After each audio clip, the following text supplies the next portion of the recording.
Every extra "I'm sorry" is not politeness. It is a survival strategy left over from a time when being a problem felt dangerous. You apologize for things that were never your fault. For the weather, for asking a question, for simply existing in a room. And the strange part is this: the more you say sorry, the less anyone actually sees the real you underneath. You are the person who says sorry before asking for anything at all. You bump into a chair and you apologize to it, out loud, as if the chair was offended. Someone steps on your foot, and somehow you're the one who says sorry. In messages, you write "sorry to bother you" before every small request. You apologize for your feelings, for crying, for being tired, for needing a little space. When you give your opinion, you wrap it in "sorry, this might be silly," but you say sorry for things that have not even happened yet, just in case. And after a long talk with a friend, you apologize for talking too much. You replay conversations at night, certain you upset someone, sure you owe them an apology. People tell you you don't have to be sorry, and you say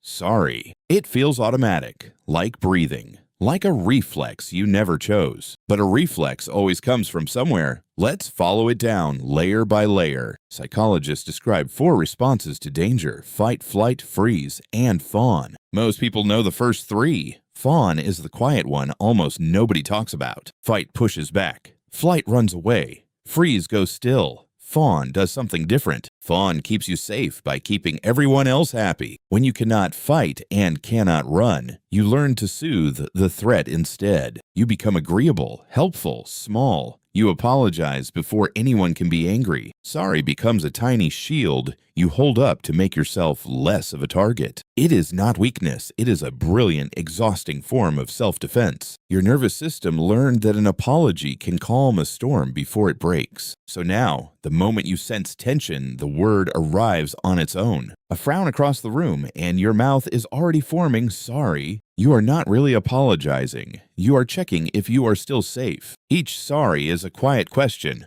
Are we okay? Are you still happy with me? And for a moment, when they nod, the fear settles. Until the next time, this is the fawn response running in the background of your whole life. To understand why it started, we have to go back to where you learned it. No baby is born apologizing. This was taught slowly in 1,000 small moments. Somewhere early on, you learned that your needs could make someone unhappy. Maybe a parent sighed when you asked for help, and you felt it like a sting. Maybe big feelings in your house were met with anger or cold silence. So you learned a rule: my needs are a burden. My feelings are too much. You watched the adults closely, the way other kids watched cartoons. You learned which moods were safe and which ones meant you should disappear. And you discovered a magic word that seemed to lower the temperature: sorry. Say it fast enough, and maybe the anger would not land on you. Maybe you grew up with someone you always had to manage, walking on eggshells. In a home like that, apologizing is not a habit.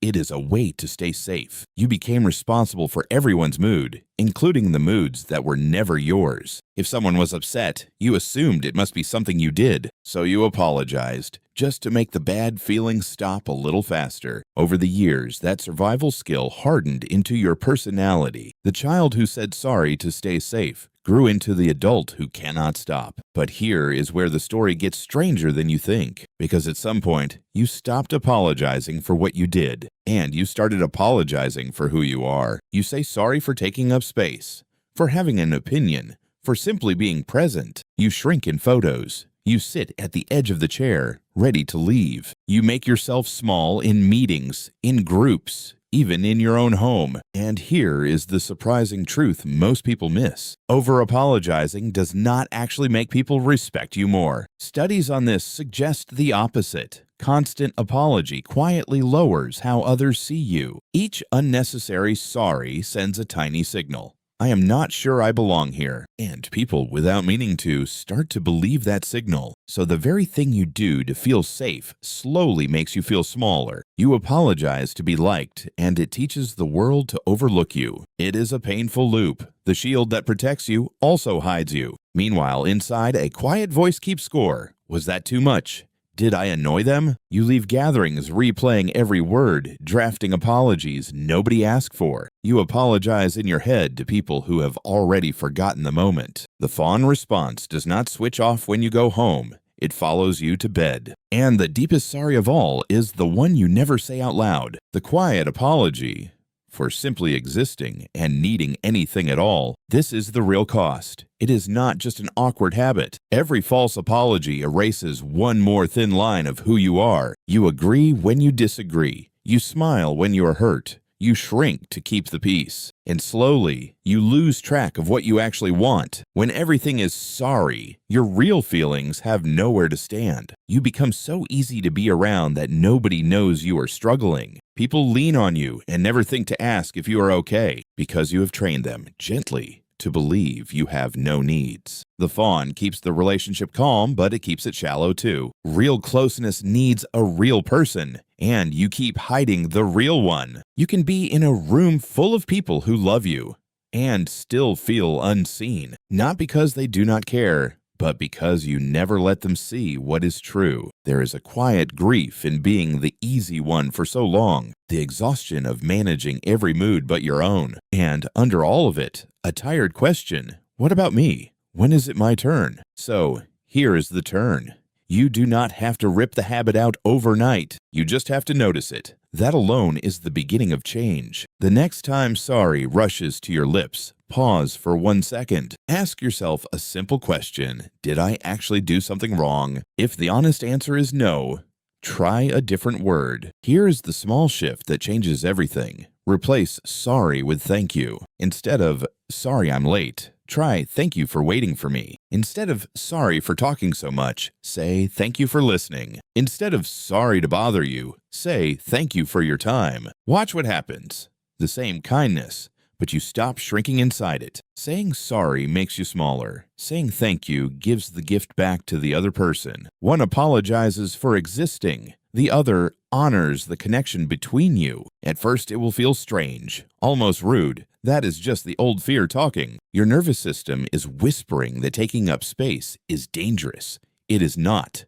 Not anymore. You are allowed to have needs, to have opinions, to take up a normal amount of room. You can be kind without apologizing for your own existence. The child who learned to say sorry was trying to keep you safe.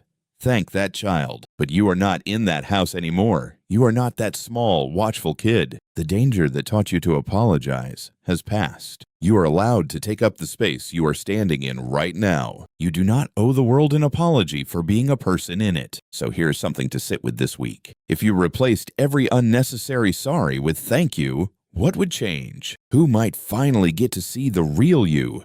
The one behind the shield. If this felt like it was describing you, you are not broken. You adapted, and you can grow. Subscribe if you want to keep understanding the quiet patterns that shape us. And in the comments, tell me, what is one sorry you are ready to turn into thank you?